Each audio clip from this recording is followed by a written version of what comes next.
Oh, doctor, I came here by ambulance because when I was doing bonfire night, a flower got stuck in my head.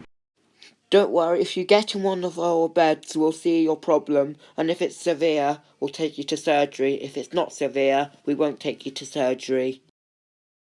Hello, and why have you come here today? Well, Cruella Devil was experimenting with sparklers, and she put too many sparklers into my mouth, and I started expanding. Now I am overweight. Okay, get in one of our beds and I'll see if it's severe. If it's severe, you'll get surgery. If it's not severe, we won't get you to have surgery.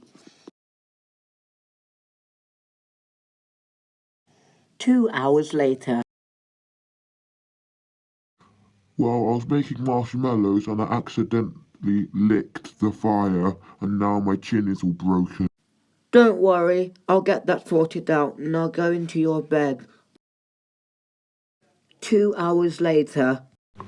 We've been waiting here for 2 hours now, Ursula and She-Girl.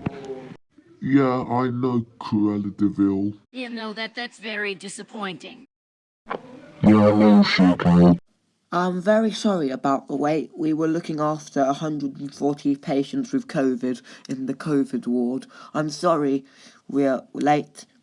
We're going to be doing all of your surgery at once because we haven't got enough spare rooms or time. So we're going to take you in one room together and do you on separate tables. Okay? Could things possibly be any worse? Take a deep breath, Cruella Deville. It's going to be okay. Okay, I did it.